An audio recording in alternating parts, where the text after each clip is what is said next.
sang dégoulinant, Seigneur Jésus-Christ. Ces chants sur ta peau, le dos lacéré, les poignets percés, les pieds percés. La gorge asséchée, Seigneur. Les yeux brûlants. A été le prix de notre péché. Sincèrement, nous ne pouvons imaginer, Seigneur. Une seule chose nous pouvons dire, Seigneur. Merci, Seigneur. Merci, Seigneur Jésus.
m'impressionne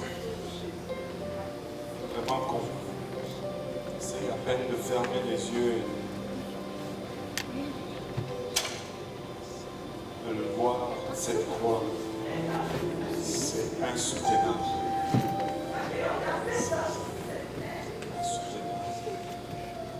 C'est là le prix qui a été payé pour que nous puissions avoir accès à sa présence. Et nous ne pouvons pas le prendre pour acquis. Tu sais, la prochaine fois que tu luttes avec une tentation, pense au prix. Veux-tu encore qu'il retourne à cette croix? Chaque fois que tu sens que c'est difficile, pense au prix payé. Pense au prix payé.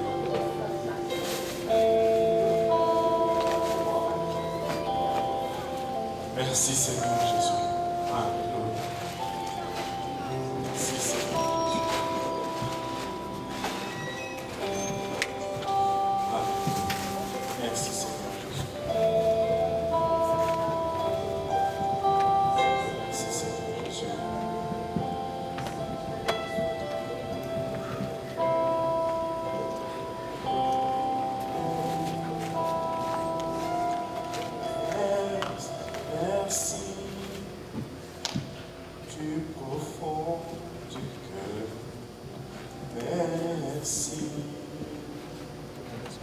À toi, ô Seigneur, merci, car tu as donné ta vie pour nous. Merci, du profond du cœur, merci. À toi, ô Seigneur, merci, car tu as donné ta vie pour nous. Maintenant que le fer dit, je suis fort, que le corps dit, je suis riche, car tu as donné ta vie pour nous. Maintenant que le fer dit, je suis fort, que le corps dit, je suis riche, car tu as donné ta vie pour nous. Merci. Merci Seigneur pour ta vie. Alléluia. Tu sais, quand tu te sens faible, pense au prix payé. Pousse vers là. Mettons nos mains pour le Seigneur.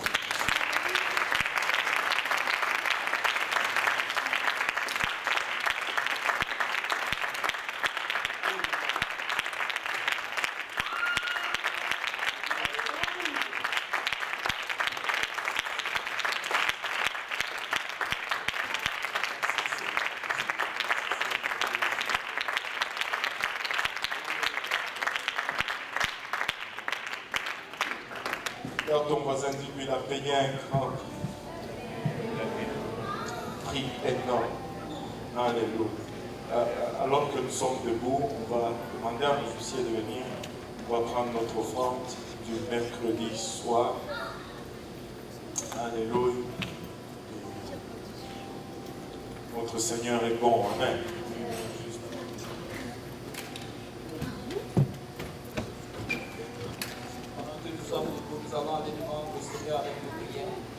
prions le Seigneur. Seigneur, nous te bénissons, nous te rendons grâce, Papa, pour tout ce que tu fais pour nous, Seigneur, au quotidien. Nous te prions, éternel Dieu Tout-Puissant, Papa, pour ce soir encore, Seigneur, ce que tu as mis, Papa, dans nos mains, Seigneur, afin que nous apportons pour l'avancement de ta parole ici à Montréal et partout à travers le monde.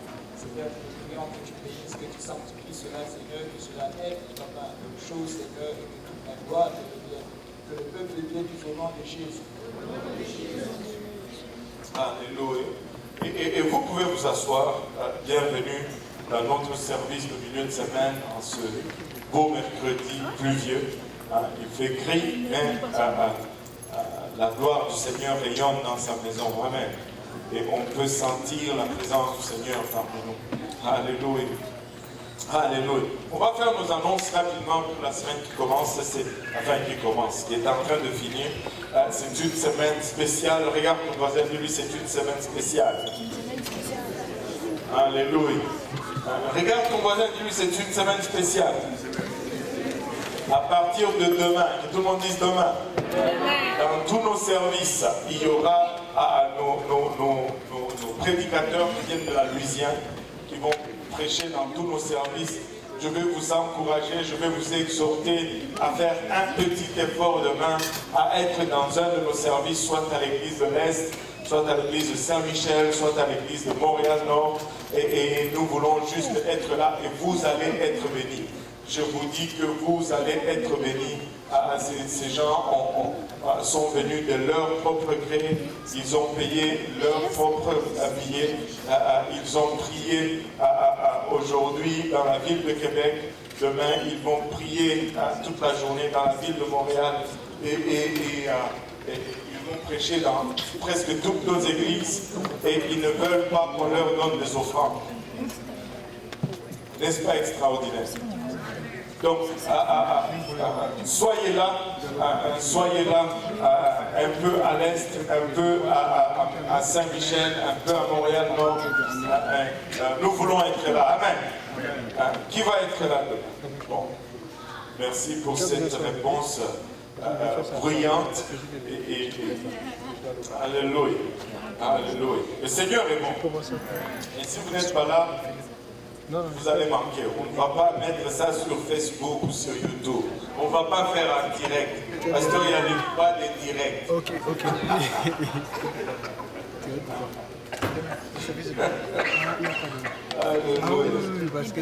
Oh, je vais regarder à la maison. Non. Amen. Je dois commencer à aller voir un peu cette affaire. Amen. Trop de gens restent à la maison, je vais venir à la maison aussi. Ça, c'est pas bon. Amen. On ne fait pas les projections pour ceux qui sont ici. Ça, c'est pour ceux qui sont en Afrique, dans des pas. Mais toi, tu es ici, oh, je verrai. Ça ne marche pas. Ça ne marche pas. Il n'y a pas moyen de bloquer ça au Canada et de projeter seulement. C'est pas encore arrivé. À l'Afrique, on ne peut pas. Alléluia. Gloire au nom de Jésus. Ceux qui sont là-bas veulent être ici. Mais vous qui êtes ici, on va trouver une technologie. Amen. Alléluia. Le Seigneur est bon quand même. Battons nos mains pour le Seigneur.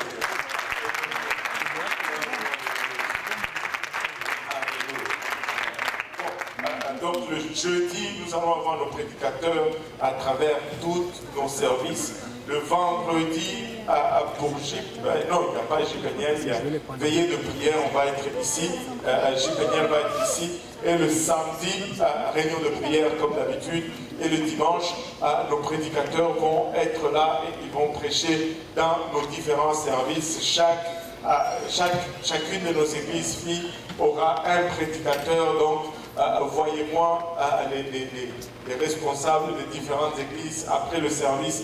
Je vais vous donner la feuille avec qui vient prêcher chez vous et c'est votre responsabilité que d'assurer son transport et son déplacement jusqu'à votre lieu de prédication.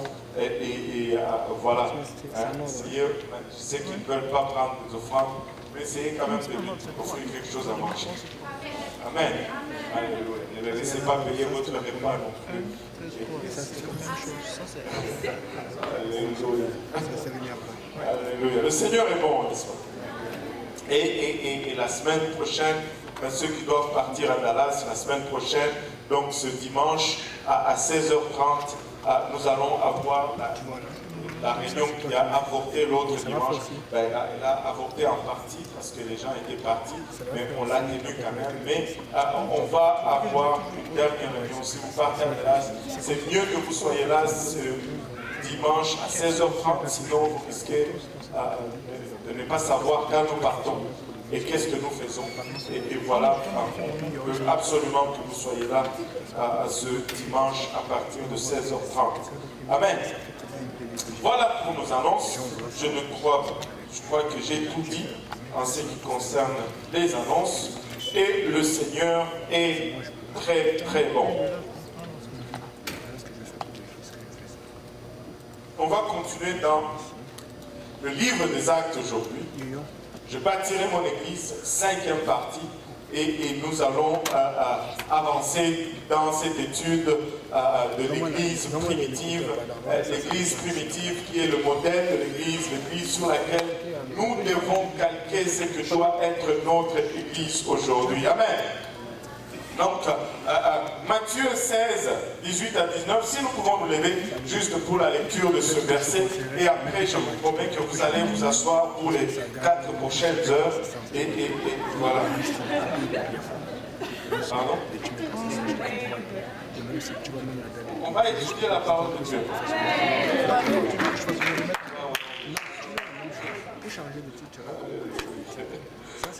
Matthieu 16, 18 à 19. Verset 18. Et moi je te dis que tu es Pierre, et que sur cette pierre je bâtirai mon église, et que les portes du séjour de mort ne prévaudront point contre elle. Je te donnerai les clés du royaume des cieux. Ce que tu liras sur la terre sera lié dans les cieux, et ce que tu délieras sur la terre sera délié dans les cieux. Alléluia. Pouvez-vous maintenant le relire? Maintenant, moi je le lis tout seul. Voulez-vous le lire l'assemblée tous ensemble? Matthieu 18. Et moi,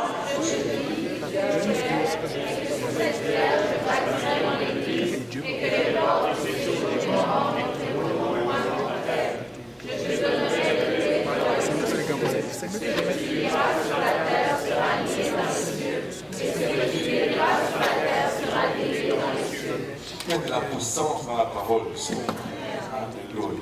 Il y a de la puissance dans la parole du Seigneur. Amen. Merci Seigneur pour ta parole. Papa, merci pour le privilège de la voir. Papa, de la lire, de l'entendre. Papa, et de la voir transformée. Nous venons encore une fois humblement, Seigneur, reconnaître que nous ne pouvons pas saisir, Papa, totalement comment elle fonctionne, et des fois, elle est comme folie pour nous. Mais aide-nous, Seigneur Jésus-Christ, à nous laisser, Papa, affecter par cette parole, qu'elle nous transforme, Papa, qu'elle génère à nous de fruits, et que ce fruit nous conduise jusque dans la vie éternelle. Et avec action de grâce dans le cœur, nous te prions dans le nom de Jésus. Nous disons tous au nom de Jésus. Au nom de Jésus. Alléluia. Battons nos mains pour le Seigneur Jésus.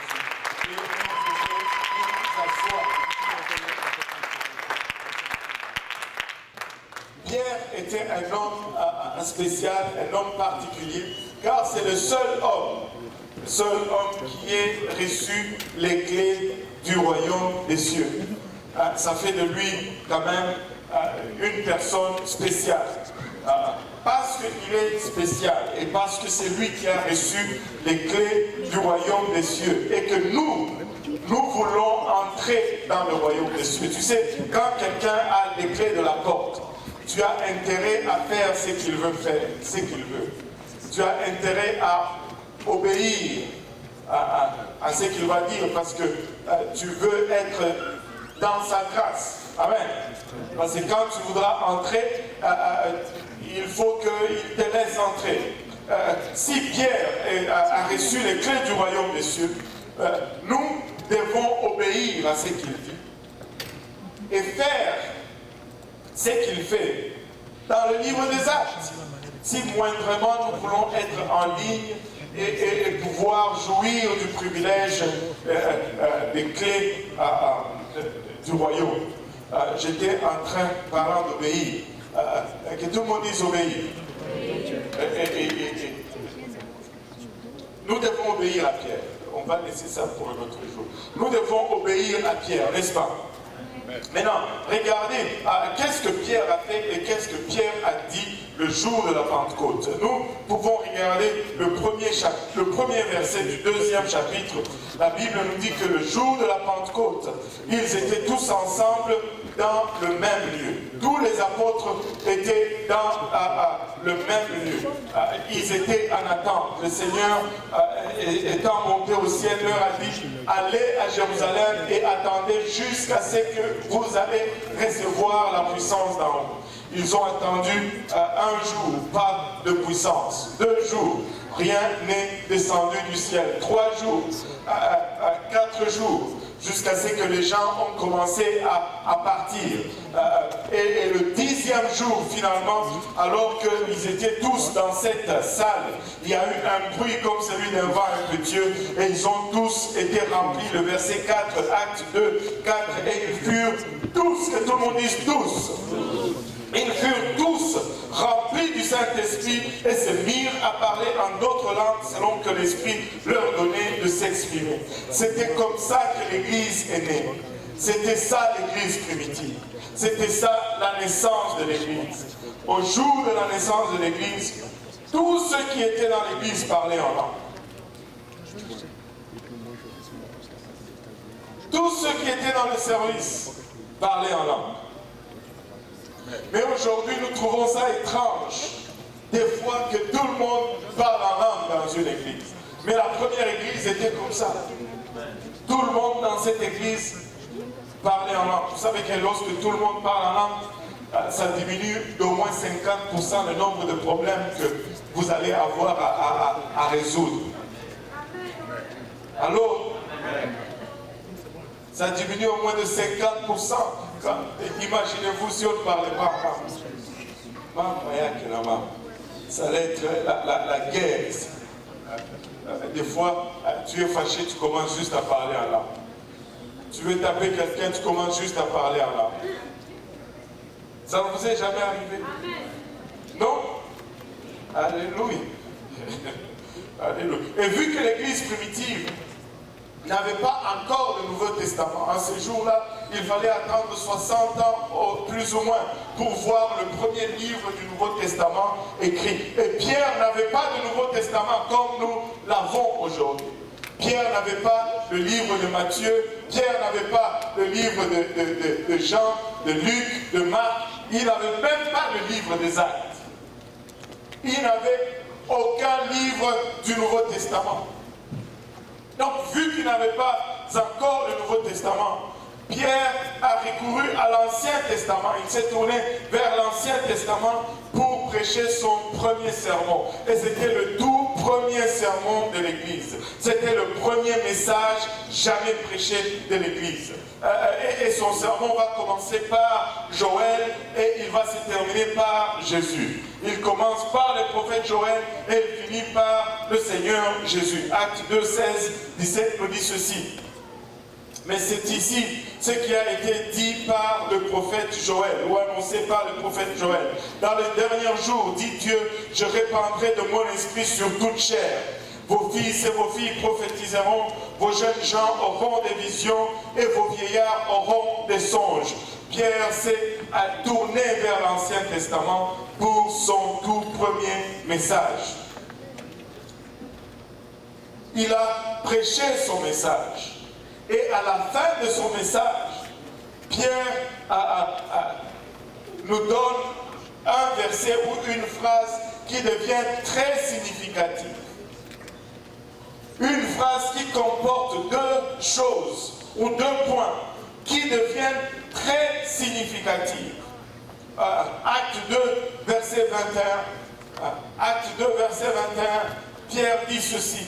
Alors, que tout le monde dise alors. Alors, quiconque invoquera le nom du Seigneur sera sauvé. Quiconque invoquera le nom du Seigneur, il sera sauvé.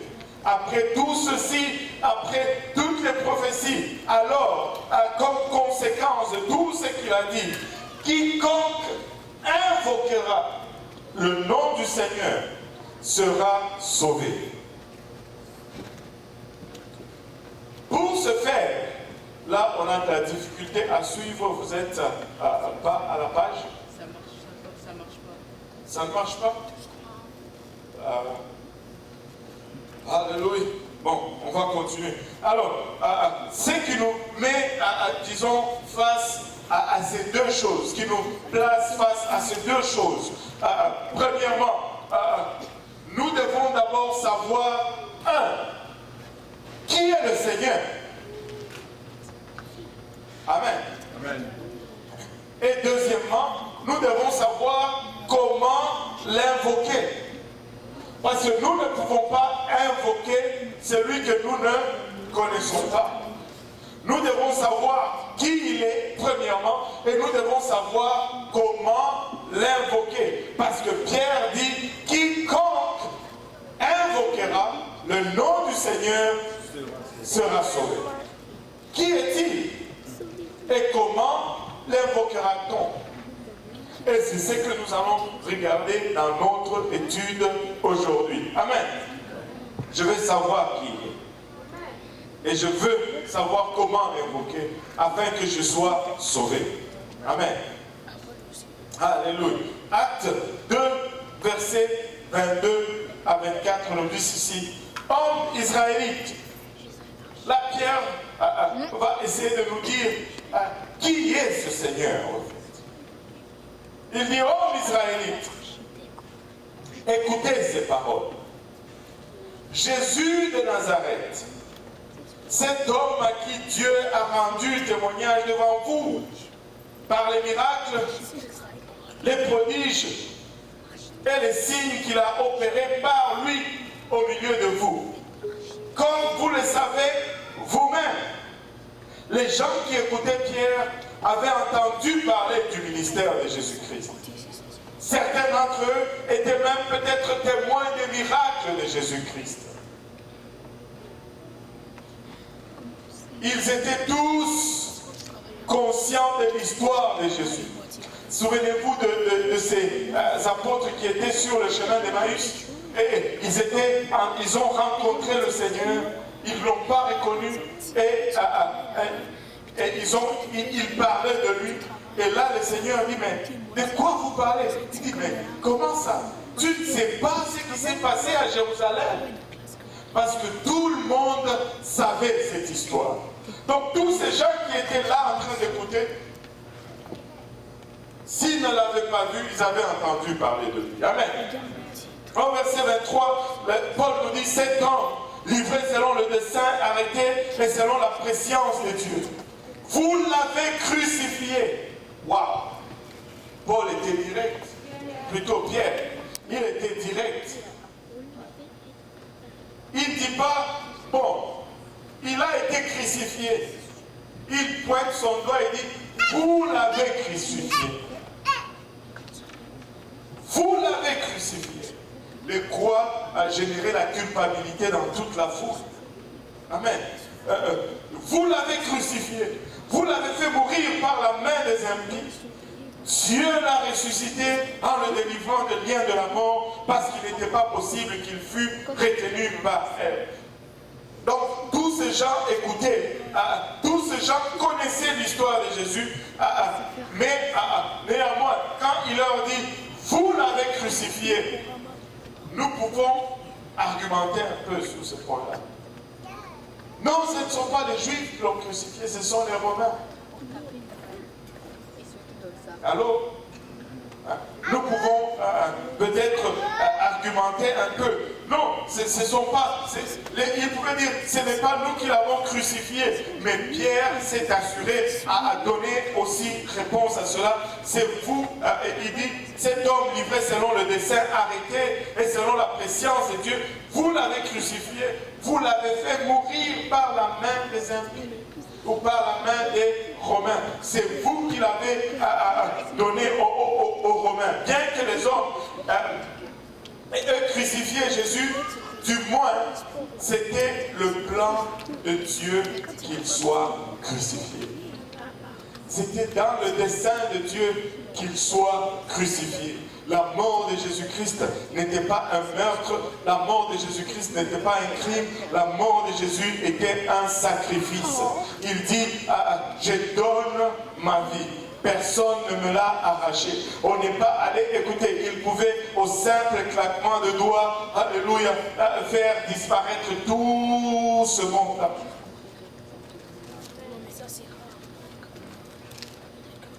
Il est allé jusqu'au bout.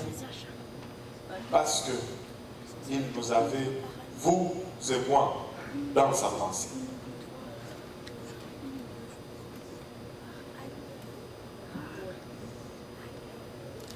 Le Seigneur a donné sa vie pour nous racheter de nos péchés. Et c'était dans le plan divin de Dieu.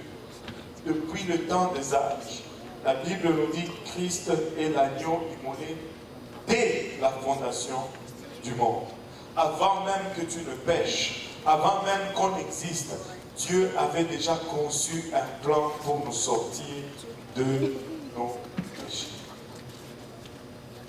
Il a été immolé avant que je ne naisse, avant que nul ne naisse.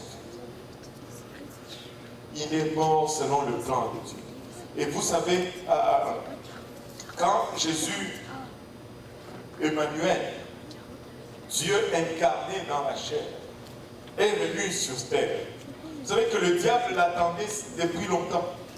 Et il voyait toute personne qui s'élevait en domination sur la terre, et il allait les tester et pour voir si vraiment c'était lui le Christ. Et tous ont échoué, et tous ont acheté le plan du diable. Mais jusqu'à ce que Christ lui-même vienne. Et assurez-vous que lorsque Christ est venu, il est allé voir aussi si c'était vraiment lui. Et il a rencontré que c'était lui. Et là, lui, qui a voulu combattre, qui a combattu Dieu depuis le début, qui a voulu prendre la place de Dieu depuis le début, regarde, c'est Jésus marchant comme un homme, parce qu'il était en tout point de même nature que nous. Et il avait la même chair que nous, mais à l'intérieur c'était la plénitude de la divinité. Le diable s'est dit, probablement, voici ma chance. Alors qu'il a mis sa gloire de côté, voici ma chance d'en finir une fois pour toutes. Vous savez, tu ne peux pas surpasser Dieu. Tu ne peux pas surprendre Dieu. Alors qu'il pensait qu'il allait la voir, c'est alors qu'il s'est fait avoir. 1 Corinthiens 2 nous dit ceci, nous prêchons la sagesse de Dieu. 1 Corinthiens 2, 7 et 8 nous dit, nous prêchons la sagesse de Dieu. Et ces plans étaient selon la sagesse de Dieu et non la sagesse d'un homme. Nous prêchons la sagesse de Dieu mystérieuse et cachée que Dieu, avant les siècles, avait destiné pour notre gloire, sagesse qu'aucun des chefs de ce siècle n'a connue, car s'ils l'eussent connu, ils n'auraient pas crucifié le Seigneur de gloire. Alléluia. Ils ne savaient pas qu'en le tuant, au fait, il allait redonner la vie à tous. Regardez ceci. Revenons un peu à Actes chapitre 2, verset 24. Regardez ce verset 24. La Bible nous dit, Dieu l'a ressuscité en le délivrant des liens de la mort, parce qu'il n'était pas possible qu'il fût retenu par elle. Est-ce qu'il y a quelqu'un qui a la Bible en version, comment ça s'appelle là, en français courant? Quelque chose de spectaculaire dans ce verset. De spectaculaire dans ce verset.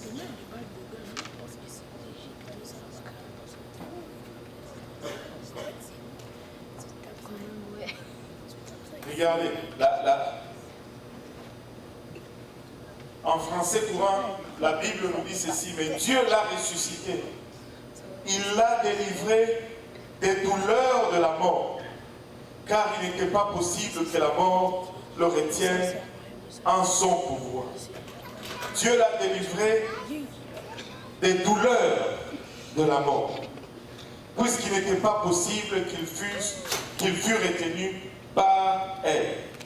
Les douleurs ici, c'est la même chose, ou c'est le même mot qui est utilisé pour douleur de l'enfantement.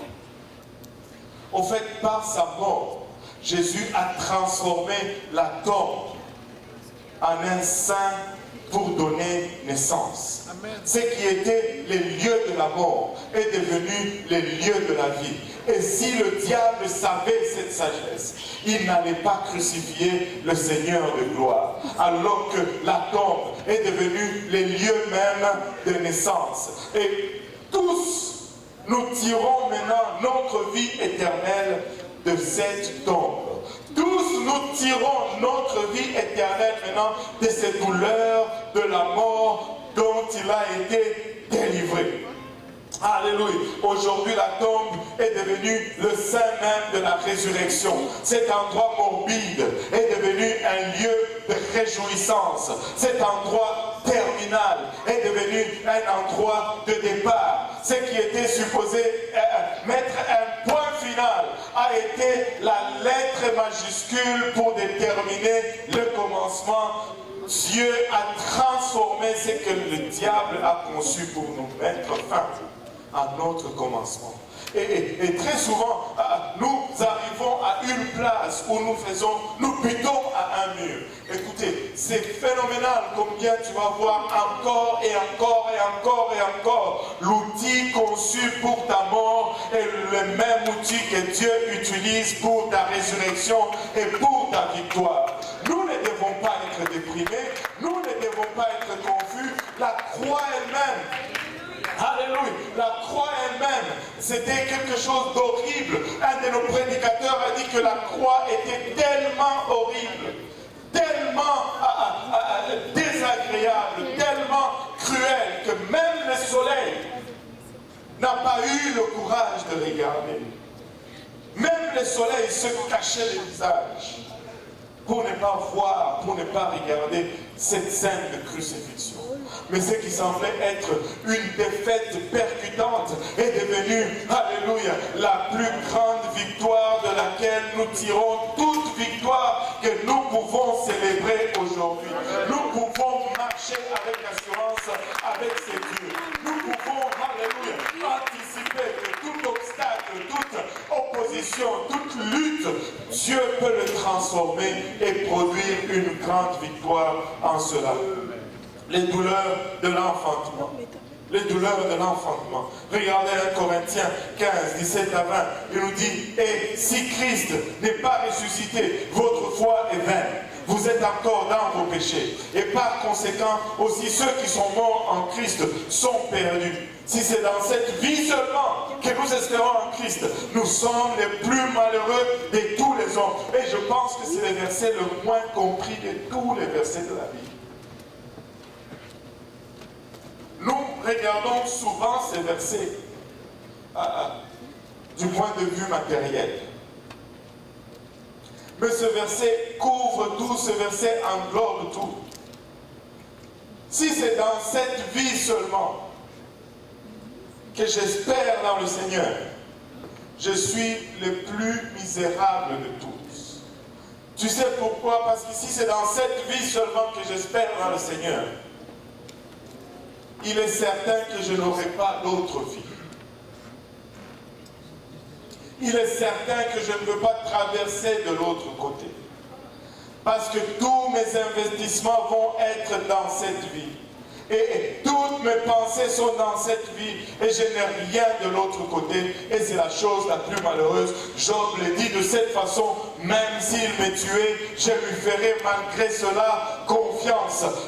Oui, mais Seigneur, vivre pour Dieu produit des bénéfices maintenant. Mais même si ça ne produisait aucun bénéfice, ce n'est pas ça qui doit m'arrêter de le servir. Ce n'est pas ça qui doit m'arrêter de le servir. Je vais toujours avoir de l'espoir. Un chrétien ne peut pas être désespéré, peu importe savez pourquoi?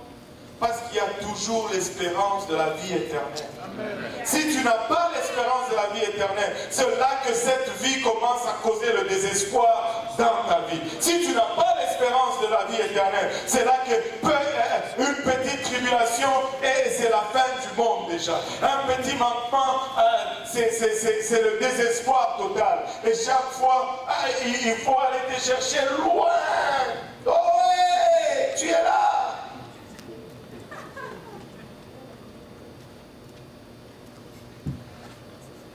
Qu'il me donne, alléluia, qu'il ne me donne pas, alléluia, parce que je sais qu'au son de la trompette, tout cela va être égalisé et tout cela ne va plus rien dire. Oh Seigneur, aide-nous. Retournons à Pierre. Pierre, dans son message, il continue, il nous introduit, il est en train d'essayer de dire à ces gens qui était le Seigneur. Qui était le Seigneur? Je n'ai même pas fini ce verset. Regardons d'abord le verset 20. Mais maintenant, Christ est ressuscité des morts.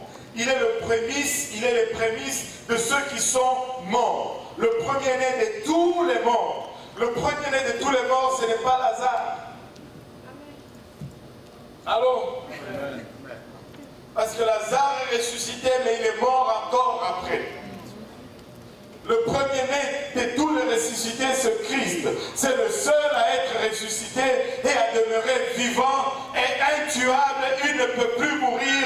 Alléluia. Il est encore là aujourd'hui. Il vit dans ces lieux. Il vit en nous. Il vit, alléluia, dans le ciel. Il est la prémisse de tous ceux qui sont morts. Et parce qu'il est ressuscité, nous pouvons regarder à lui et avoir de l'espérance. Et Pierre continue dans son effort à étaler qui est ce Christ. Il se rapporte encore au Nouveau, plutôt à l'Ancien Testament. Là, il va chercher dans le livre de Psaume, au verset 25. Car David dit de lui, je voyais constamment le Seigneur devant moi parce qu'il est à ma droite, afin que je ne sois point ébranlé. Aussi mon cœur est dans la joie et ma langue dans l'allégresse, et même ma chair reposera avec espérance, car tu n'abandonneras pas mon âme dans le séjour des morts, et tu ne permettras pas que ton sein voie la corruption. Et Pierre est en train de nous rapporter ici ce que David a dit dans le psaume 16. Et il dit, tu m'as fait connaître les sentiers de la vie. Tu me rempliras de joie par ta présence. Son frère, qu'il me soit permis de vous dire librement. Et là, Pierre continue au sujet du patriarche David, qu'il est mort et qu'il a été enseveli et que son sépulcre existe encore aujourd'hui parmi nous, comme il était prophète et qu'il savait que Dieu lui avait promis avec serment de faire asseoir un de ses descendants sur son trône. C'est la résurrection du Christ qu'il a prévu et annoncé en disant qu'il ne sera pas abandonné dans le séjour des morts et que sa chair ne verra pas la corruption. David n'était pas en train de parler de lui. Parce que si David parlait de lui, cette parole ne s'est pas accomplie. Parce que David était mort, David était pourri plutôt, et son corps décomposé. Et si tu cherches la tombe de David, tu peux la trouver aujourd'hui encore. Si tu vas à Jérusalem, elle n'est pas loin de la chambre haute à Jérusalem aujourd'hui. David est mort. Et quand Pierre prêchait, il pouvait pointer littéralement que la tombe de David, notre patriarche, n'est pas loin d'ici. Elle est juste là au coin de la rue. Au fait, au coin de la rue, ça c'est moi qui ajoute. Mais si... alléluia. Alléluia. Il dit, si vous voulez vérifier, vous pouvez aller vérifier. Le prophète David parlait de Christ, de Jésus qui devait venir comme sa descendance parce que Dieu lui a promis avec serment. Oh, regardez un peu ceci. La promesse de Dieu, même sans serment, elle est sûre. Dieu n'a pas besoin de te faire un serment. S'il dit seulement, tu peux aller à la banque avec, ça ne va pas rebondir. C'est du cash. Mais là, non seulement il le dit, mais il ajoute un serment. Il dit, je jure par moi-même, parce qu'il ne peut pas jurer par quelqu'un d'autre. En fait, non seulement il n'y a personne au-dessus de lui, c'est qu'il n'y a pas de au-dessus de lui.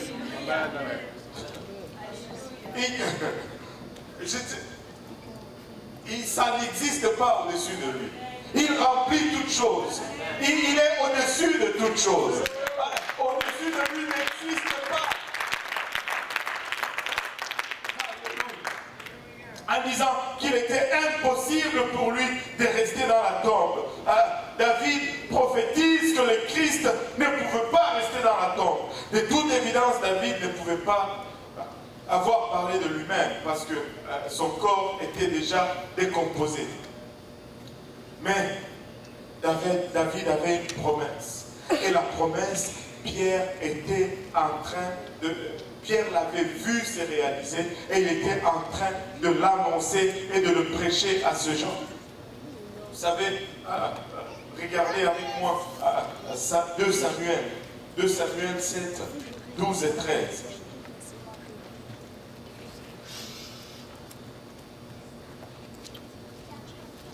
Regardez cette promesse. 2 Samuel 7, 12 et 13. Quand tes jours seront accomplis et que tu seras couché avec tes pères, j'élèverai ta postérité. Que tout le monde dise ta postérité. Ta postérité après toi, comme juste une postérité. C'est lui qui sera sorti de tes entrailles. Et j'affermirai son règne. Ce sera lui qui bâtira une maison à mon nom et j'affirmerai pour toujours les trônes de son royaume. Regardez. Vous savez, quand tu lis la parole de Dieu, tu peux dire, waouh, ça c'est Salomon parce qu'il a construit le temple. N'est-ce pas? Amen. Mais qu'est-ce que Jésus dit? Bâtissez, détruisez ce temple.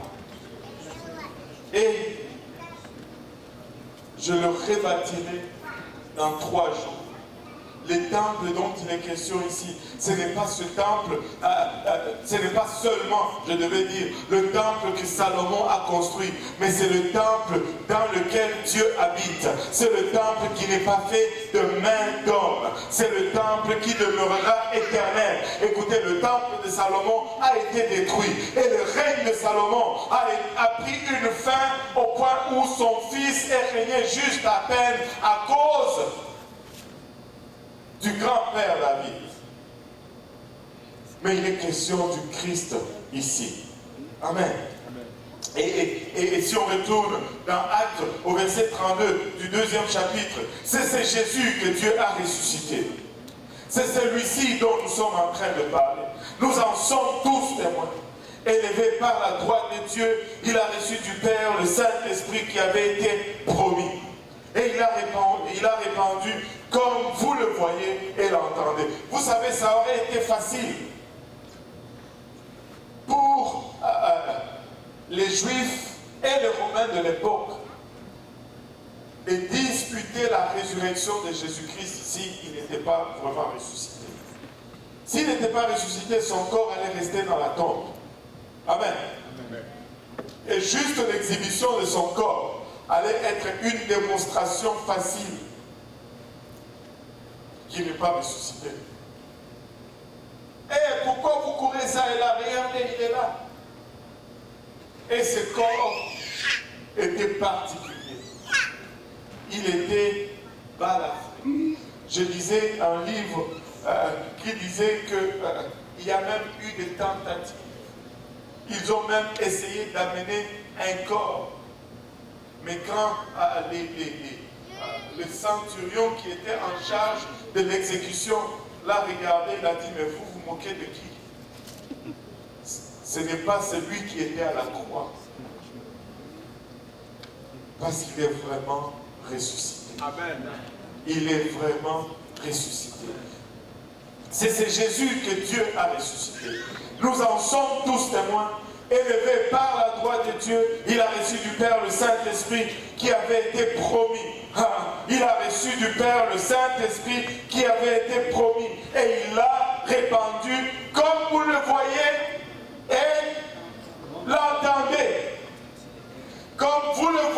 et l'entendez. Le Saint-Esprit, on va toujours l'entendre. On va voir quelqu'un qui parle en langue et on va l'entendre parler. Amen. Comme vous le voyez et vous l'entendez. Wow. Car David n'est point monté au ciel, mais il dit lui-même, le Seigneur a dit à mon Seigneur, assis-toi à ma droite, jusqu'à ce que je fasse de tes ennemis ton marchepied. Qu'est-ce que Pierre est en train d'essayer de dire ici? Ce que Pierre veut dire vraiment ici, c'est que Jésus a dit qu'il retourne au ciel et qu'il va envoyer le Saint-Esprit. Maintenant, vous voyez le Saint-Esprit et vous entendez le Saint-Esprit. En d'autres termes, il est en train de dire, si nous avons reçu le Saint-Esprit et que nous pouvons le voir et l'entendre, cela signifie que Jésus est vivant et qu'il est au ciel. Parce qu'il fallait qu'il monte au ciel pour que l'Esprit soit répandu. Si l'Esprit est répandu, c'est qu'il est vivant. Si l'Esprit est répandu, c'est qu'il est au ciel. Pierre est en train de dire, voyez par vous-même, le Jésus que vous recherchez, celui que vous avez crucifié, il est vivant. La preuve qu'il est vivant, c'est que le Saint-Esprit est répandu. Le Saint-Esprit ne peut pas être répandu s'il n'est pas vivant. Ça ne peut pas être répandu s'il n'est pas monté au ciel. Or, il est répandu. Donc, il est vivant. Et il est au ciel. Il est dans une place d'autorité. Alléluia. Il est en train de mettre le dernier saut. Alléluia. Dans 1 Pierre 3, 22, il nous dit, qui est à la droite de Dieu?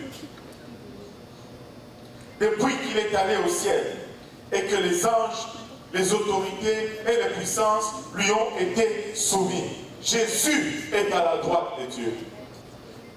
Il est dans une place d'autorité. Il s'est rabaissé pour un temps, alléluia, mais après son rabaissement, il est monté dans une place d'autorité. Pierre cite une prophétie qui se trouve dans le psaume 110 et on ne va pas, on va juste, on va sauter cette partie. L'Éternel, il dit, l'Éternel qui est Jéhovah, dit à mon Seigneur, qui est traduit par Adonai, assis-toi à ma droite jusqu'à ce que je fasse tes ennemis ton marchepied. Plusieurs d'entre nous avons eu des difficultés avec ce verset. Tu dis, ben, si il est Dieu, c'est qui lui dit de s'asseoir à sa droite afin qu'il fasse de ses ennemis ses marchepieds? Alors, l'Éternel, Jéhovah, dit à mon Seigneur, Adonai, assis-toi à ma droite, jusqu'à ce que je fasse de tes ennemis ton marchepied. Alléluia. Bon, on peut commencer à élaborer. L'Éternel, Jéhovah. Nous savons que l'Éternel, c'est le mot utilisé, Jéhovah, c'est un esprit. C'est une entité spirituelle. C'est une entité omniprésente qui n'est pas limitée. Comme j'ai dit tout à l'heure, il n'y a pas de dessus au-dessus de lui. Parce qu'il remplit toutes choses. Il n'y a pas de droite non plus. Parce qu'il s'étend à l'infini d'un côté et il s'étend à l'infini d'un autre côté. Tu ne peux pas être à la droite de Jéhovah géographiquement. Parce que si tu peux t'asseoir à la droite de Dieu physiquement, c'est-à-dire Dieu n'est plus omniprésent. C'est-à-dire là où tu es, il n'est pas là. Il finit là. Là donc je suis à sa droite. Ce n'est pas une droite physique. C'est une figure de style qui est le bras droit, qui est le symbole de la force, la puissance et l'autorité. Ce n'est pas Dieu est là et puis Jésus est à sa droite. Ou bien l'Éternel est là et puis Adonai est à sa droite.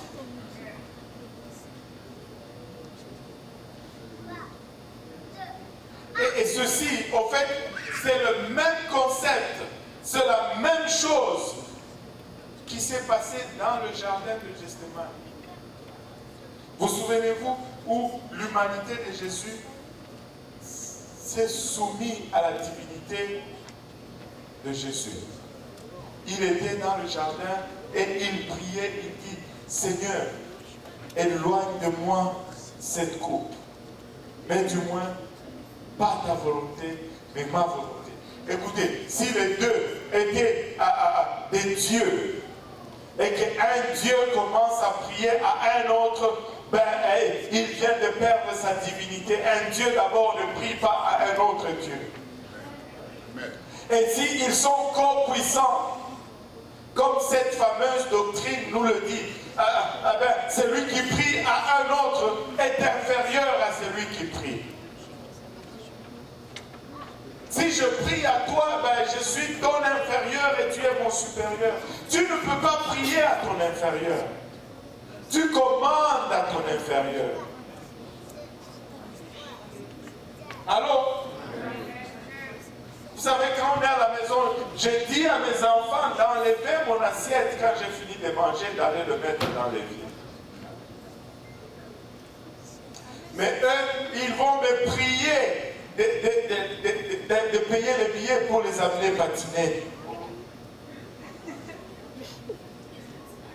Allô? C'est pas comme ça chez vous? Ça devrait être comme ça. Amen. Mais pourquoi ce n'est pas comme ça chez vous? Il y en a qui doivent récupérer leur pouvoir ici dans ces lieux. Des fois, les gens vont dire, ah, chez moi, ce n'est pas ma femme ni moi qui sommes les boss, ce sont les enfants qui sont les boss. D'où est-ce que tu es tombé? C'est moi qui travaille, c'est moi qui... Ah non, retournons seulement à la leçon. C'est la même chose. C'est la même chose qui s'est passée dans le jardin d'Éden, alors que la chair était en train de prier à l'esprit. C'est la même chose. L'Éternel, c'est Jéhovah, c'est l'esprit. Il est en train de dire au rôle de fils, assis-toi ici jusqu'à ce que je fasse de tous tes ennemis des marches. Ce n'est pas un Dieu qui est en train de parler à un autre, c'est juste un titre qui est en train d'exercer son autorité sur un autre titre.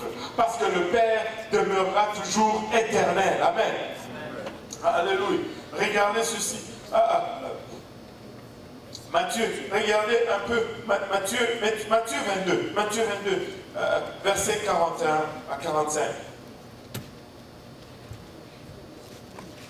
Comme le pharisien était assemblé, Jésus leur interrogea en disant, que pensez-vous du Christ? De qui est-il fils? Ils répondirent de David. Alléluia. Parce qu'ils ne pouvaient pas répondre autrement, parce que la Bible dit que le Christ est descendant de David. Et maintenant, regardez ce que le Seigneur dit. Et Jésus leur dit, comment donc David, animé par l'Esprit, l'appelle-t-il Seigneur? Lorsqu'il dit, le Seigneur a dit à mon Seigneur, assis-toi à ma droite, jusqu'à ce que je fasse de tes ennemis ton marchepied. Si donc David l'appelle Seigneur, comment est-il son fils?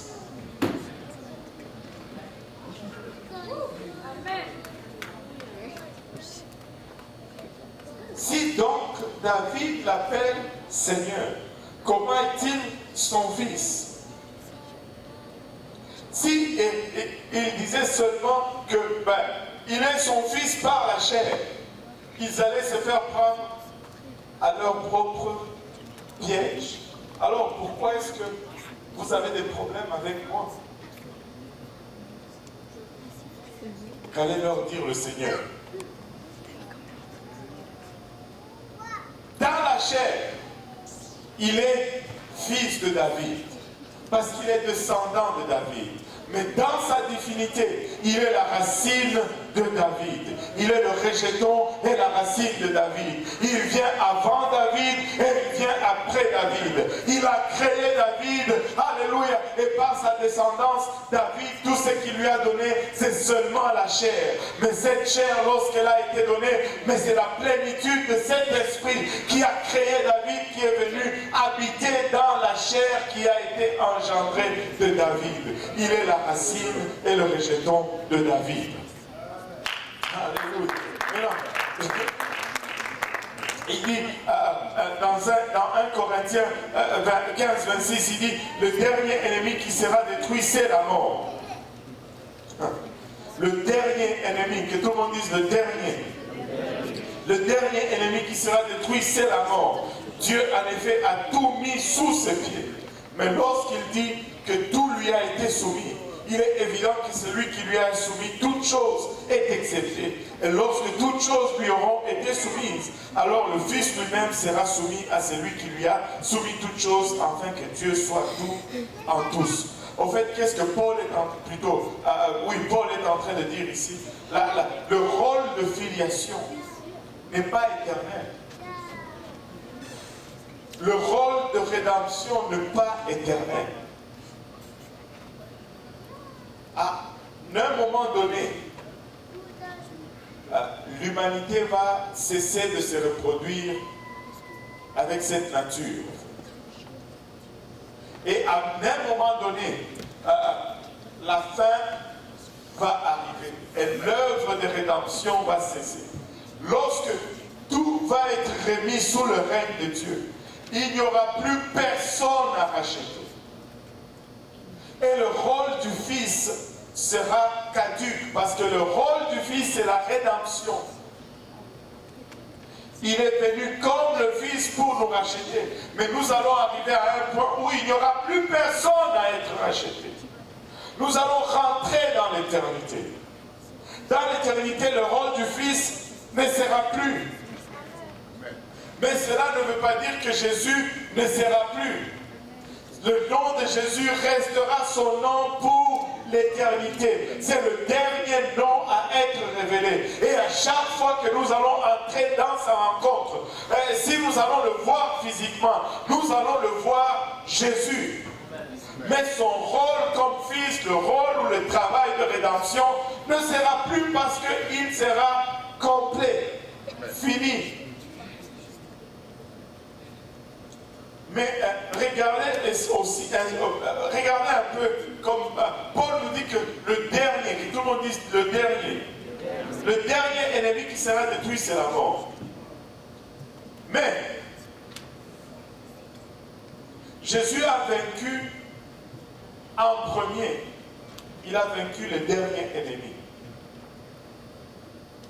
En ressuscitant des morts, il a vaincu en premier le dernier ennemi.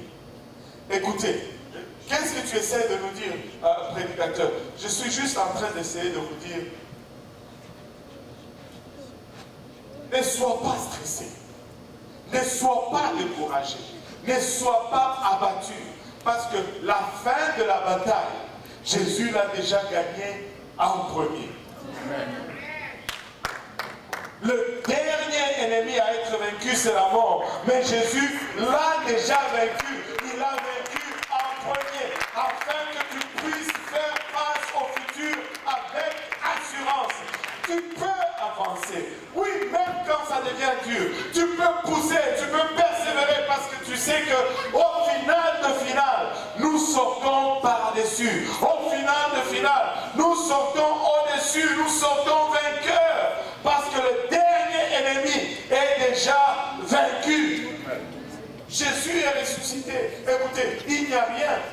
Nous avons peur de la maladie à cause de la mort. Nous craignons la vieillesse à cause de la mort. Nous craignons les accidents à cause de la mort. S'il n'y avait pas la mort, les accidents n'allaient pas être aussi effrayants que ça. S'il n'y avait pas la mort, les maladies n'allaient pas être aussi terrifiantes que ça. Écoute, si tu es malade et que tu sais que tu ne vas pas mourir, cette maladie ne va pas te déranger beaucoup. Allô? Ah, je suis malade, oh, c'est correct, ça va finir. C'est pourquoi quand nous avons, je ne sais pas, eu tout, nous ne sommes pas si déprimés que ça. Mais si nous avons le cancer, oh maman, le cancer, c'est grave. Pourquoi? Parce que nous savons que du cancer, ben, ça signifie la mort. Mais là tout, ben, ça va juste finir. Le problème, ce n'est pas la maladie. Le problème, c'est la mort qui est en arrière. Jésus a vaincu le dernier ennemi en premier, afin que tu puisses faire face à tout ce que le diable t'envoie avec assurance. Même si nous mourons, nous allons ressusciter. Personne n'aime mourir. Nous sommes les créatures les plus étranges. Tout le monde veut aller au ciel, mais en avion. Personne ne veut mourir. Je vais juste monter. Aide-nous, Seigneur.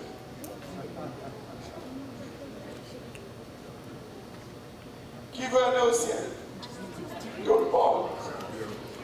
Bon, ben, viens ici, on sort une âme. C'est la fin.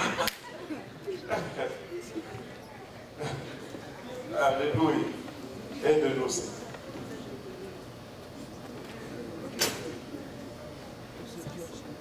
S'il a vaincu le dernier ennemi, donc tous les autres ennemis sont vaincus. Amen. Alléluia. Regardez Philippiens 2, 5.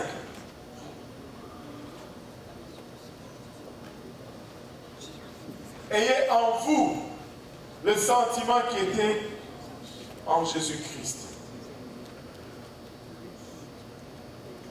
lequel, existant en forme de Dieu, n'a point regardé comme une proie arrachée d'être égal à Dieu. Et tout le monde dit humilité.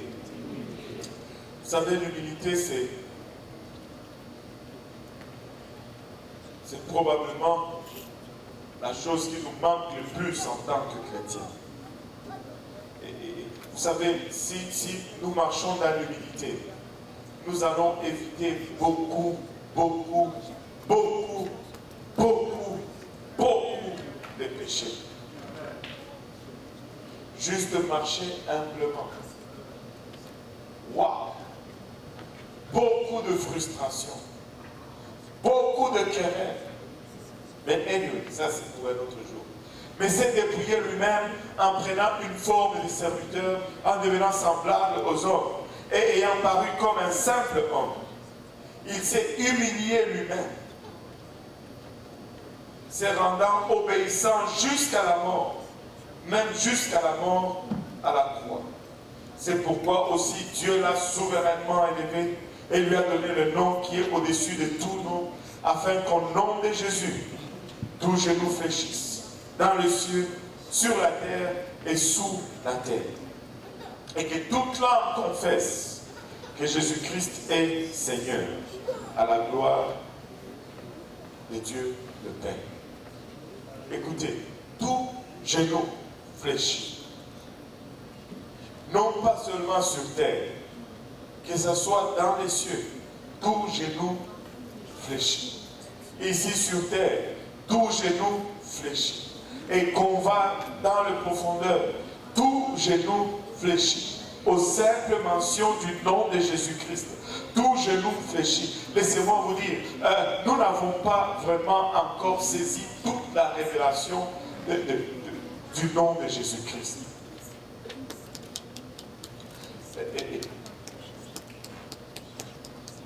C'est le nom le plus puissant qui n'ait jamais existé. Que ce soit dans le temps ou dans l'espace. Il n'y a pas un autre nom. Nous devons vénérer le nom de Jésus-Christ. Nous ne devons pas juste le citer à la légère. Il renferme tellement... Tu sais, si on venait te donner un bâton de dynamite ici, tu vas le tenir avec beaucoup de respect, avec beaucoup de tremblement. Certains d'entre vous, il va y avoir une sueur froide qui va commencer à couler là, en dessous de ton aisselle, juste à tenir cette dynamite. Pourquoi? Parce que tu réalises la puissance qu'il y a là-dedans. Tu réalises la puissance de cette dynamite. Une arme à feu. Certains d'entre vous ne sont même pas capables de tenir une arme à feu. Amen. Qui est à l'aise avec une arme à feu ici? Qui n'est pas à l'aise avec une arme à feu? Voilà. Tellement de mains. Si on te donne juste un pistolet, même s'il n'est pas chargé, tu ne veux pas le toucher parce que du coup, il y a juste trop de puissance. Mais le nom de Jésus,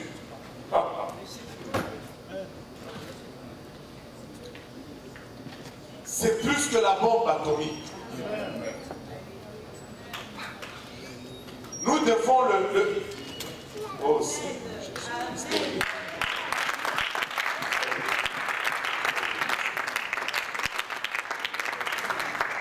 Alléluia. Pierre, qu'est-ce que tu es en train de faire? Et Paul, que nous dis-tu? Je suis en train de vous dire, qui est ce Jésus? Qui est ce Seigneur? Nous devons connaître qui il est. Regardez, Pierre nous revient dans Actes 2:36, il nous dit que toute la maison d'Israël sache donc avec certitude, pas avec doute, pas avec hésitation, mais avec certitude, que Dieu a fait Seigneur et Christ, c'est Jésus que vous avez crucifié, celui-là même que vous avez rejeté, celui-là même que vous avez condamné, faussement et crucifié. Dieu a fait de lui Seigneur et Christ. Alléluia. Et là, c'était vraiment la ligne forte de Pierre. Pierre a dit tout ce qu'il a dit dans son sermon pour arriver à ce point et leur dire, et finalement, c'est lui que vous avez crucifié. Dieu l'a fait Seigneur et Christ. C'est lui que vous avez rejeté. C'est celui-là le Messie. C'est lui que vous avez rejeté. C'est celui-là, alléluia, Dieu manifesté dans la chair.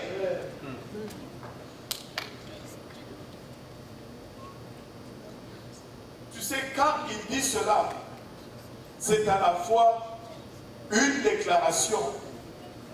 Il est Christ. Mais en même temps, au fait, c'est une accusation. Vous savez, vous l'avez vendu aux Romains. Vous n'avez pas accepté. Vous l'avez fait crucifier. Mais Dieu a fait de lui le Christ. Et là, tous ces gens devaient maintenant se regarder. Et ce n'est pas étonnant qu'ils ont été tous touchés dans leur cœur. Ils ont été saisis d'une conviction profonde. En fait, les Juifs n'ont pas crucifié Jésus. Ce sont les Romains, comme on l'a dit tout à l'heure, qui l'ont fait. Mais ils étaient tout autant coupables. Pourquoi? Pourquoi est-ce qu'ils étaient coupables? La première des choses dont qu'ils étaient coupables, c'est parce qu'ils ne l'ont pas reçu. Il est venu, mais ils ne l'ont pas reçu. Et aujourd'hui, si Jésus vient à nous et que nous ne le recevons pas, nous sommes aussi autant coupables que ces Juifs qui l'ont rejeté, que ces Romains qui l'ont crucifié. Tu sais, Jean le dit de cette façon dans Jean chapitre 1, verset 10 à 13. Elle était dans le monde, et le monde a été fait par elle, et le monde ne l'a point connue. Elle est venue chez les siens, et les siens ne l'ont point reçue. Si nous ne recevons pas Christ aujourd'hui, nous sommes aussi coupables. Et c'est pourquoi, des fois, tu vas voir, ça semble être une parole dure. Quand on regarde ce que la Bible appelle ou qualifie d'injuste. Ce sont des gens normaux. Ils ne sont pas des tueurs en série. Ils ne sont pas des braqueurs de banque. Ils ne sont pas des molesteurs d'enfants. Mais quand la vérité leur a été présentée, quand Jésus-Christ est venu chez eux, ils l'ont rejeté. ils ne l'ont pas reçu. Vous savez, c'est quoi leur destinée? C'est un endroit de perdition. La même place que tous ceux qui commettent des choses horribles. Pierre leur a dit qui était le Seigneur. Et maintenant, il va leur dire comment l'invoquer, de sorte que leurs péchés puissent être pardonnés. Il a passé un long moment pour leur dire qui il était. Et maintenant, il va leur dire comment invoquer ce Seigneur. Et vu que Pierre a reçu les clés du royaume, nous devons faire attention à ce qu'il dit. Et faire exactement ce qu'il dit, si nous voulons aussi savoir comment invoquer le nom.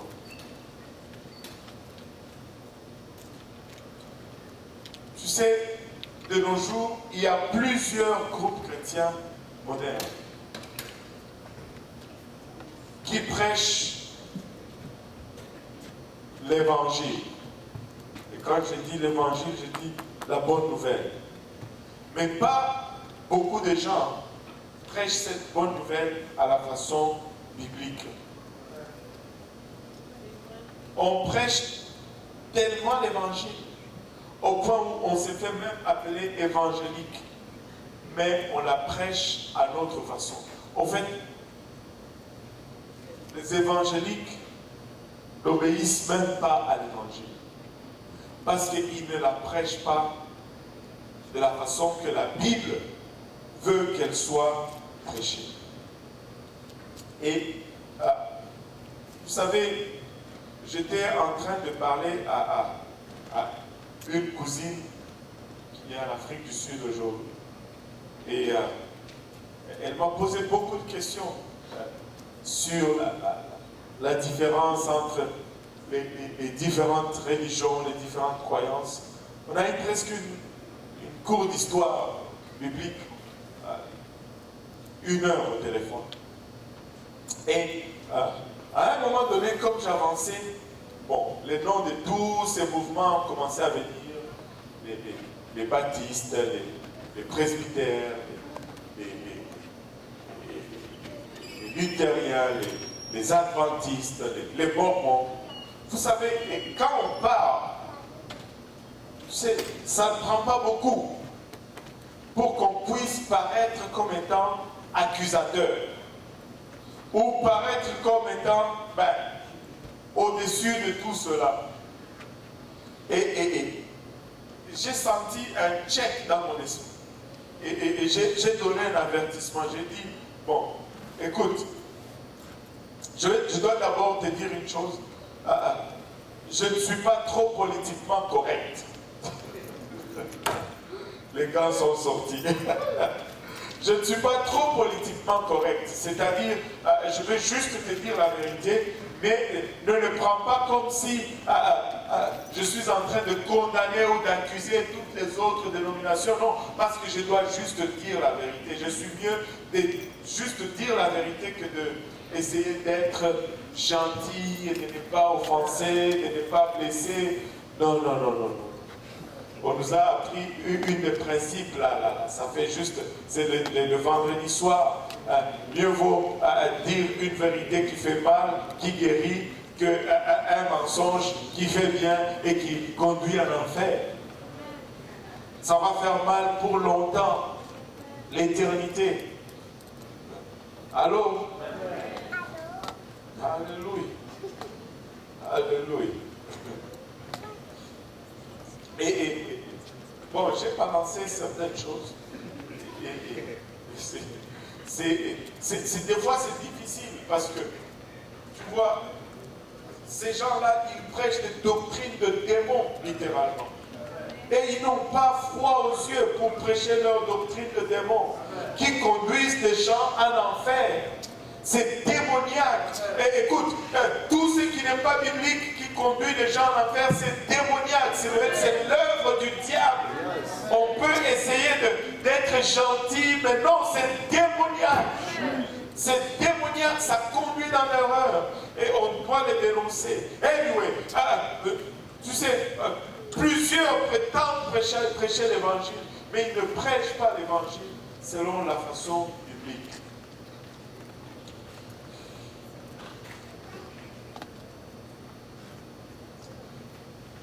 Vous savez, si on prêche l'évangile,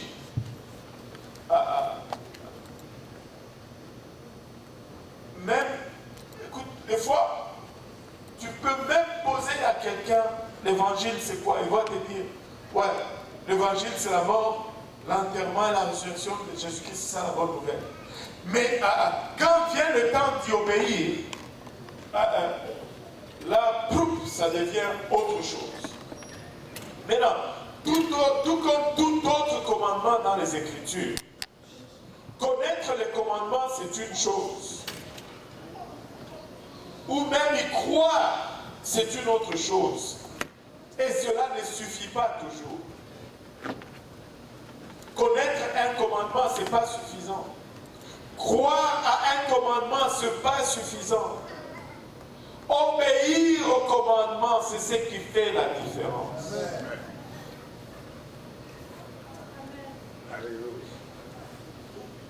Tu sais, nous pouvons tous croire que tricher c'est mauvais. Nous pouvons tous croire et avoir cette certitude.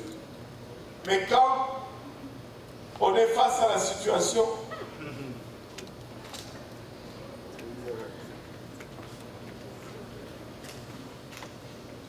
le mot grec du Nouveau Testament traduit par croire ne signifie pas seulement reconnaître mentalement quelque chose. Il est synonyme d'engagement. Que tout le monde dise engagement.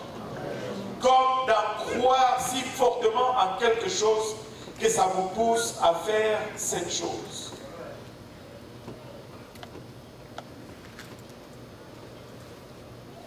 Qu'est-ce que l'évangile?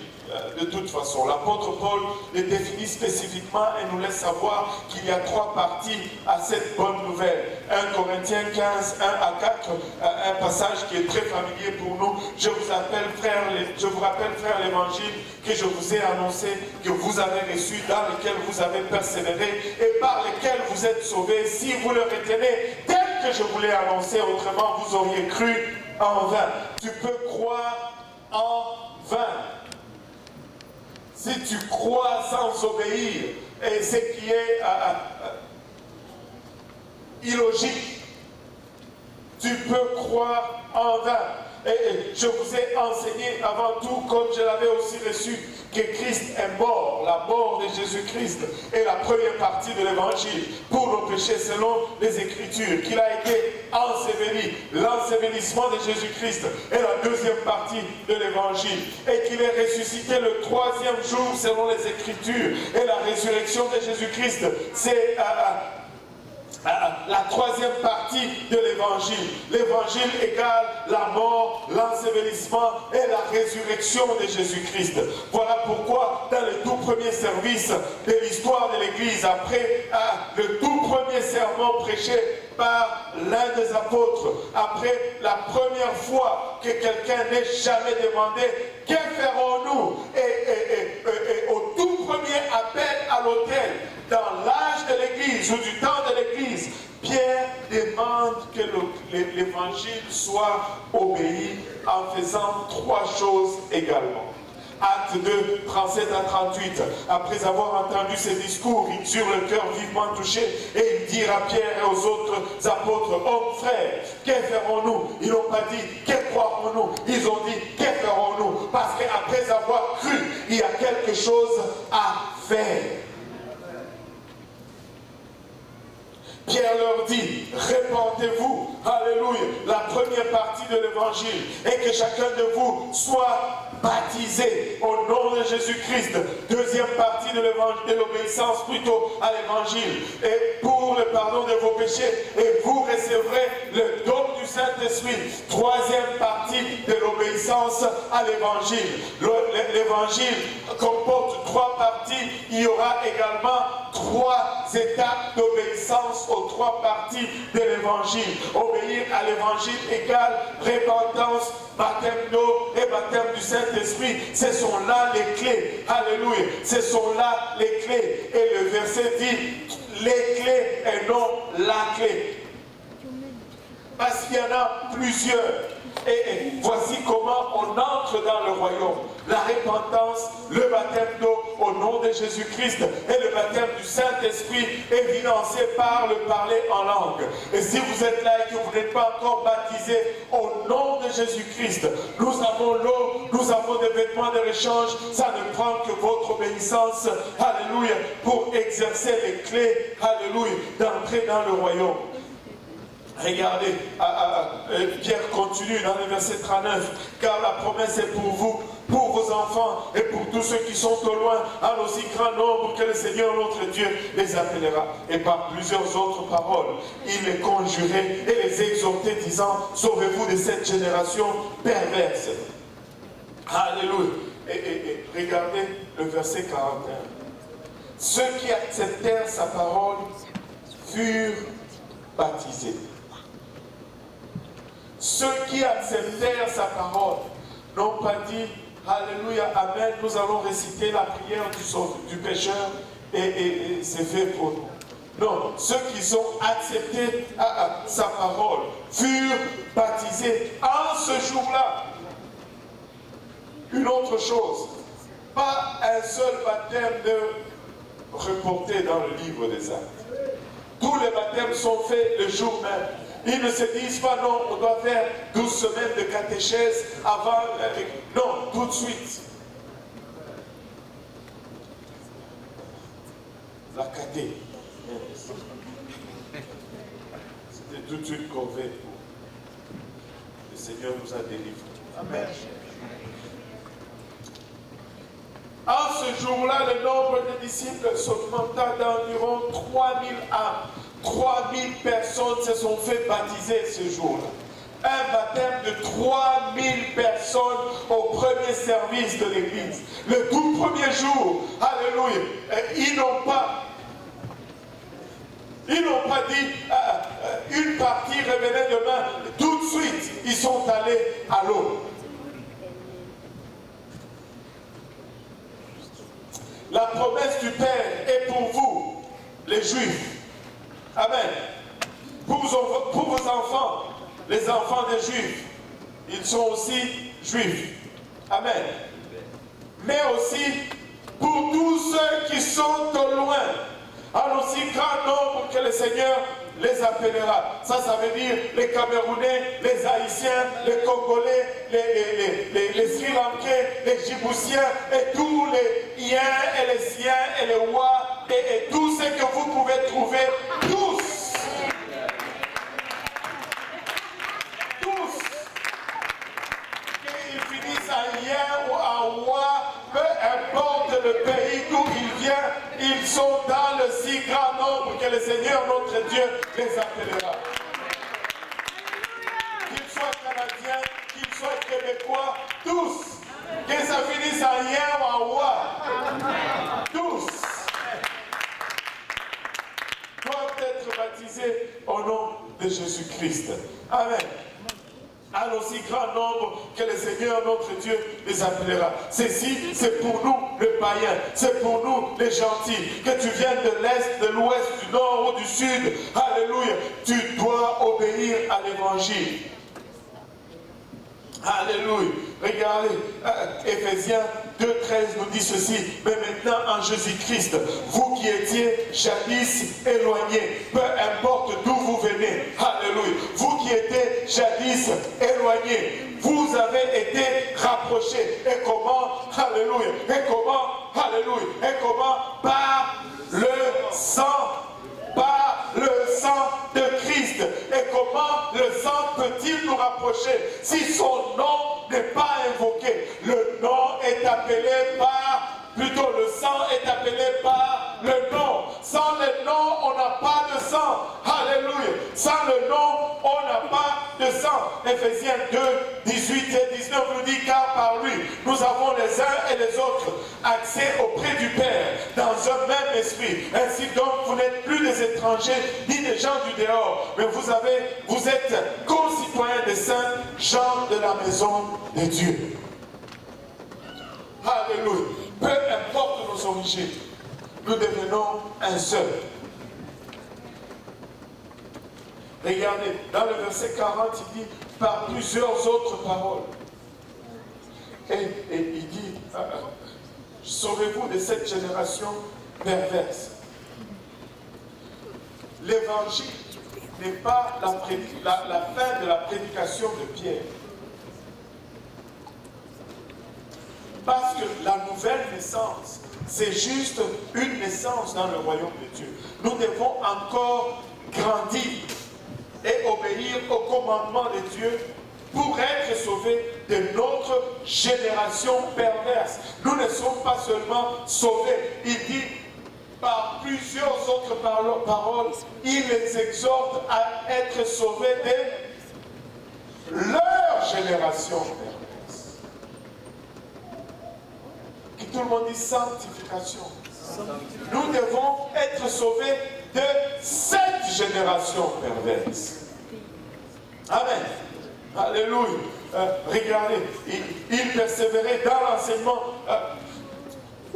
Verset 42, acte 2. Il persévérait dans l'enseignement des apôtres, pas seulement l'évangile, dans l'enseignement des apôtres. C'est pourquoi nous sommes appelés apostoliques, dans la communion fraternelle, dans la fraction du pain et dans les prières. La crainte s'emparait de chacun. Et il se faisait beaucoup de prodiges et de miracles par les apôtres. Tous ceux qui croyaient étaient dans le même lieu et ils avaient tous en commun. Ils vendaient leurs propriétés et leurs biens et ils en partageaient le produit entre tous selon les besoins de chacun. Ils étaient chaque jour tous ensemble assidus au temple. Ils rompaient les pains dans les maisons et prenaient leur nourriture avec joie et simplicité de cœur, louant Dieu et trouvant grâce auprès de tous les peuples. Et le Seigneur ajoutait chaque jour à l'Église ceux qui étaient sauvés. Laissez-moi juste vous dire ceci. Qui ont écouté la dévotion du pasteur Yannick le mercredi matin? 2 personnes. Wow. Bon. Ok. Bref. Il a parlé de comment c'était au début. Amen. Et vous savez, nous passions beaucoup de temps ensemble. On était tout le temps ensemble. Et il y a de la puissance quand nous passons le temps ensemble. Ce qui a produit ce réveil, c'est que nous passions du temps ensemble.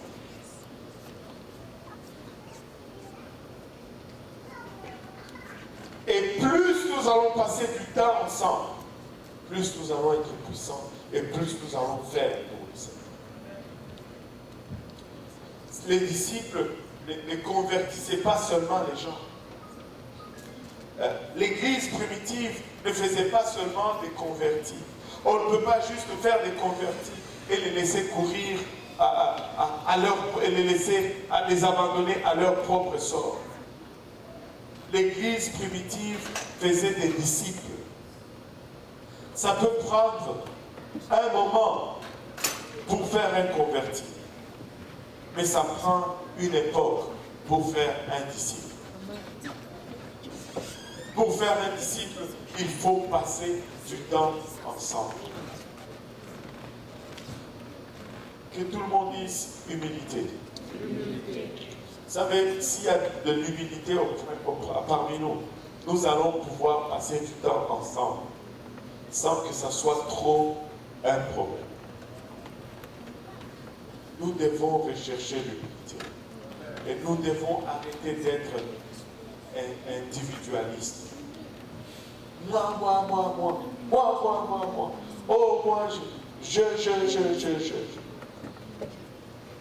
Si dans notre discours, faites attention comment vous parlez dans vos conversations. S'il y a trop de moi et trop de je, il y a un problème.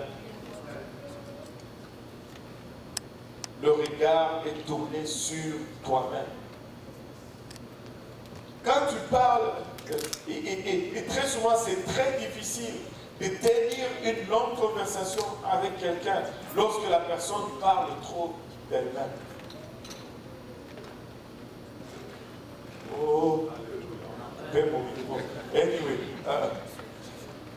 ces gens investissaient littéralement tout ce qu'ils avaient dans l'église.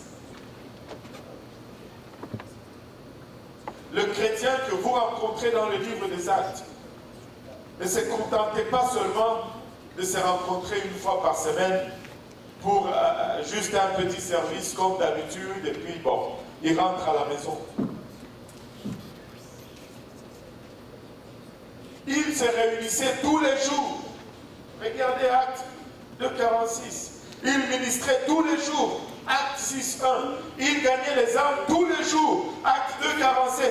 Ils sondaient chaque jour les Écritures. Acte 17.11. Et ils augmentaient en nombre chaque jour. Acte 16.5. Et leur foi chrétienne était une réalité du jour au jour. Pas une routine, une fois par semaine. Ils étaient chrétiens lundi, ils étaient chrétiens mardi, ils étaient chrétiens mercredi, ils étaient chrétiens jeudi, ils étaient chrétiens vendredi, ils étaient chrétiens samedi, ils étaient chrétiens dimanche, et après une semaine, ils ne se fatiguaient pas d'être chrétiens. Ils commençaient encore lundi, ils étaient chrétiens, mardi, ils étaient chrétiens, et après 2 semaines, ils ne se lassaient pas d'être chrétiens. La semaine qui recommençait, ils étaient encore chrétiens ce lundi-là, ils étaient encore chrétiens. Et chaque semaine, ils étaient chrétiens à chaque jour. Ils n'étaient pas mercredi, ils sont plus, je ne sais pas moi, plus secrétaires que chrétiens. Non! Le jeudi, ils n'étaient pas plus avocats ou médecins que chrétiens. Non! Ils étaient d'abord toujours plus chrétiens que toute autre chose. Et on va finir avec ceci, si vous pouvez vous lever. Lorsque nous faisons ce que nous sommes supposés faire, et que nous le faisons quotidiennement, que tout le monde dise tous les jours, alors, seulement alors, Dieu va faire ce que lui seul peut faire aussi tous les jours. Tu sais, si nous sommes chrétiens tous les jours, Dieu va sauver tous les jours.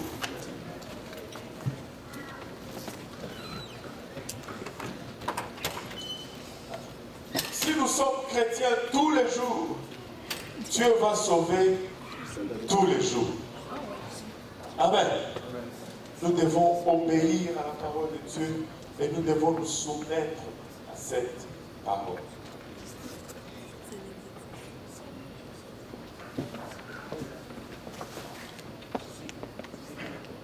Non seulement nous devons obéir à la parole, mais nous devons aussi nous soumettre à la parole. Et il y a une très grande différence.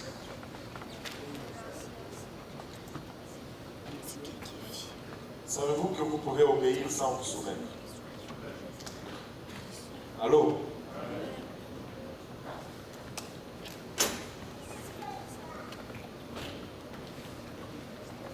C'est comme ce petit enfant.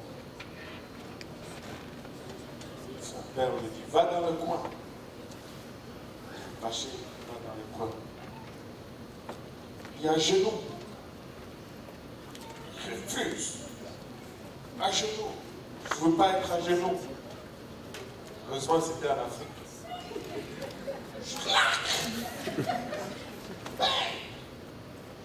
Et là, il se met à genoux. Puis, avec son air têtu, oui, je vais m'agenouiller, mais je reste debout à l'intérieur. Il obéit, mais il n'est pas soumis.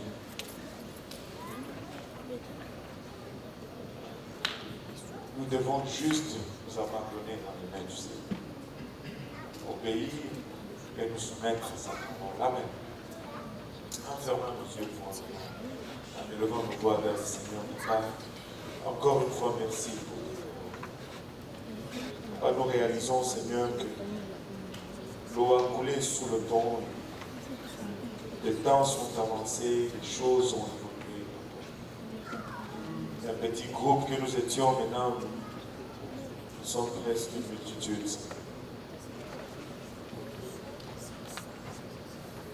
Papa, plusieurs origines, plusieurs différences. Papa, plusieurs historiques, plusieurs défis. Mais de nous tous, Seigneur Jésus-Christ, peu importe nos origines, tu veux juste faire un seul, Seigneur. De ces faits, tu nous as baptisés d'un seul esprit. Tu nous as donné un seul nom, Seigneur. Et tu nous appelles, Papa, à un seul Dieu, qui est ton ciel, Seigneur. Nous aspirons tous à nous y rendre. Père, nous venons prier humblement que tu nous aides, Seigneur. Papa, que tu nous accordes ta sagesse. Et chacun de nous, dans notre rôle, notre fonction, dans la position que tu nous appelles, Seigneur, contribuons à bâtir ton Église et non pas à la défaite. Nous venons soumettre nos attitudes, nos comportements, Seigneur, nos origines, Papa, change-nous, Seigneur.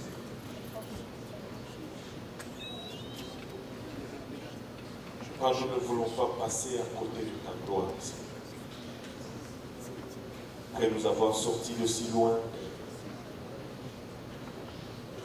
ne permets pas, Seigneur Jésus-Christ, que notre personnalité entrave ton plan pour ton Église. Baptise-nous d'un nouveau baptême, Seigneur Jésus-Christ. Un nouveau baptême de compassion. Papa, baptise-nous, Seigneur Jésus-Christ, un baptême d'humilité, Seigneur.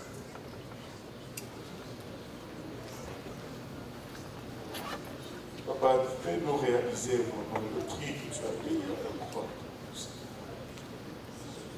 Afin que nous ne puissions pas nous gaspiller les gens, Seigneur Jésus. Notre sagesse est limitée. Nos habilités sont limitées, Seigneur, et sans toi, nous ne pouvons rien faire. Nous dépendons de toi, Seigneur. Papa, même lorsque tu nous accordes ta direction et ta sagesse, accorde-nous, Seigneur, Papa, de les recevoir, Papa, et de nous y soumettre, Seigneur, afin que ta gloire puisse rayonner parmi nous, Seigneur. Nous avons non seulement, Papa, nos âmes à sauver, mais un monde à gagner, Papa, pour la gloire de ton nom, Seigneur. Tu nous as induit d'une puissance, Seigneur. Nous voulons maximiser sur cette puissance. Que ton esprit, Seigneur Jésus-Christ, coule à nous, Seigneur. Que ton esprit nous aide à surmonter toute épreuve, toute différence, Seigneur Jésus-Christ. Que ton esprit aplane, Seigneur, les différences, Seigneur Jésus-Christ. Et de nous tous qui étions éloignés, Seigneur, rapproche-nous, Seigneur, par le moyen de ton sang, Seigneur. Et scelle, pas cette œuvre que tu as commencée, Seigneur Jésus-Christ. Nous venons repousser, Seigneur, tout complot de l'ennemi, Seigneur. Nous venons l'ordonner au silence, par l'autorité de ton nom, Seigneur. Nous venons, Papa, anéantir son œuvre, afin que chacun de nous puisse, Papa, prospérer à tous égards spirituellement, afin que nous puissions être un ajout essentiel à ton royaume, Seigneur, et qu'ensemble nous puissions voir cette grande nation que tu nous as produite, Seigneur. Secoue-nous, Seigneur, de notre docteur. Aide-nous encore une fois à réaliser l'enjeu, Papa, final, Seigneur, qui est loin au-delà, Papa, de nos ambitions personnelles. Aide-nous, Papa, nous te prions tous ensemble, Seigneur, à recevoir tout ceci avec humilité et à le mettre en pratique et à le vivre, Papa, pleinement. Papa, nous désirons voir ta gloire. nous désirons voir. Aide-nous tous ensemble, nous te prions aujourd'hui. Au nom de Jésus. Nous disons tous au nom de Jésus. Mettons nos mains pour le Seigneur.